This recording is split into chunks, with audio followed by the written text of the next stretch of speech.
Roshan चटर्की, TV news मराठीमध्ये सर्वांचे सहर्ष स्वागत। पाहूया आजच्या ठळक घडामोडी। तानाजी सावंत यांचं वक्तव्य जे आहे ते अनकल्चरड ज्याला म्हणतो ना तशा पद्धतीचं वक्तव्य आहे आणि त्याच्यामुळं मुख्यमंत्र्यांचं जे मंत्रिमंडळ आहे ह्याचा स्टेटस जो आहे तो स्टेटस खालावतो, दर्जा खालावतो आणि त्यामुळं जे काही चांगलं काम मुख्यमंत्र्यांच्या नेतृत्वात महाराष्ट्रात चाललंय ते झाकोळलं जाऊन एका मंत्र्याच्या अशा स्टेटमेंटमुळं त्या ठिकाणी उद्या सरकारचा प्रश्न निर्माण होतो आणि आमच्या कार्यकर्त्यांच्या भावना अगदी स्पष्ट आहेत की आमच्या नेतृत्वाबद्दल, आमच्या पक्षाच्या नेत्याबद्दल अशा पद्धतीची वक्तव्य ऐकून घेण्यापेक्षा सत्तेतून बाहेर पडलेलं बरं। आम्ही सत्तेसाठी लाचार नाही आहोत। आम्ही जे सरकारमध्ये आलो आहोत ते केंद्रामध्ये भाजपचं सरकार आहे आणि भाजपचं सरकार केंद्रात असताना राज्याच्या डेव्हलपमेंटच्या करता, राज्यात मोठे प्रकल्प येण्याकरता, राज्यात मोठ्या प्रमाणावर निधी येण्याकरता आम्हाला केंद्र सरकारची मदत लागते।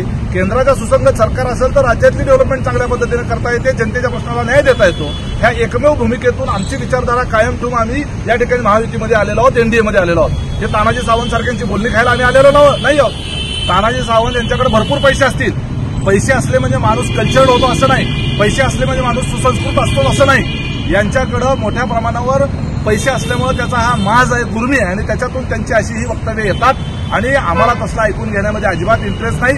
कार्यकर्ता प्रक्षुब्ध झालेला आहे आणि ह्या कार्यकर्त्यांच्या भावना आमच्या नेत्यांपर्यंत पोहोचवण्याच्या करताच त्या ठिकाणी आम्ही मागणी केली आहे की तानाजी सावंत यांना मंत्रिमंडळातून बाहेर काढा, नाहीतर आम्ही तर मंत्रिमंडळातून बाहेर पडतो। मुख्यमंत्र्यांनी तानाजी सावंत यांच्यावर तात्काळ कारवाई केली पाहिजे, त्यांची मंत्रिमंडळातून हकालपट्टी केली पाहिजे, नाहीतर आम्ही सत्तेला रामराम ठोकून आम्ही आपल्या जनतेमध्ये न्याय मागायला जाऊ।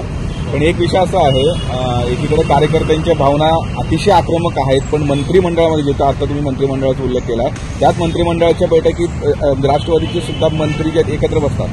अहो, या मंत्रिमंडळाच्या बैठकीमध्ये अशा पद्धतीचं कुणीही काही कुणाला बोलत नाही आणि महायुतीमध्ये एकसंधपणा आहे। ठराविकच लोक असतील ते अशा पद्धतीनं तानाजी सावंत यांच्यासारखे जे आहेत ते सातत्यानं बोलत राहतात। त्यांना एवढ्या वखार येतात तर मंत्रिमंडळाचा राजीनामा द्या आणि घरी बसा ना। तुम्ही कशाला बसलेला एवढं वखार येऊस तर त्या ठिकाणी तुम्हाला एवढ्या उलट्या होतात, एवढी मळमळ होते तर कुणी सांगितलंय तुम्हाला मंत्रिमंडळामध्ये बसायला?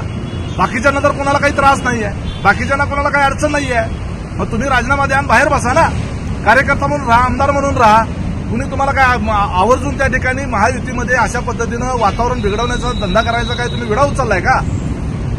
तुम्ही आता मंत्रिमंडळातून बाहेर काढण्याची मागणी करता किंवा एक अशा पद्धतीची मागणी तुम्ही वरिष्ठ नेत्यांकडे करताय, पण मध्यंतरी भाजपच्या नेत्यांनी याच अजितदादांना काळे झेंडे दाखवल्यावरती त्यावेळेस रोहितदादा असतील किंवा सुप्रियते असतील त्यावेळेस अजितदादांनी मंत्रिमंडळातून किंवा सत्तेतून बाहेर काढावं अशा पद्धतीची मागणी केलेली होती। ते तुम्ही मागणी आता करताय। एक पहा की महायुती म्हणजे 3 पक्षाचं सरकार आहे आणि ते इतर पक्ष आमच्या सोबत आहेत। या ठिकाणी एका विचारधारेचे लोक नाही आहेत। थोडंफार भांड्याला भांडं लागणं समजू शकतो, कार्यकर्त्यांच्या वेगवेगळ्या पातळीच्या नाराज्या समजू शकतो। जिथं आमचे पालकमंत्री आहेत तिथं काही वेळेला भाजप आणि सेनेच्या कार्यकर्त्यांमध्ये थोडीफार नाराजी असते, जिथं भाजपचे पालकमंत्री आहेत तिथं आमच्या कार्यकर्त्यांची थोडीफार नाराजी असते, हे चालतं।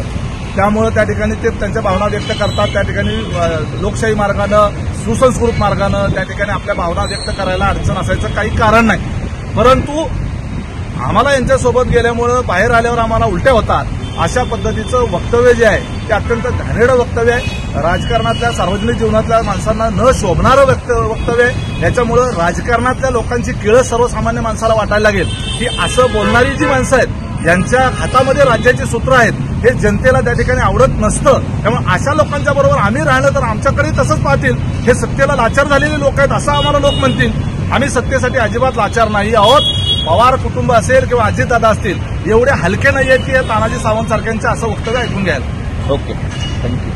पुढील बातम्या पाहण्यासाठी आपले चॅनल लाईक आणि सबस्क्राईब करा व बेल आयकॉन दाबायला विसरू नका।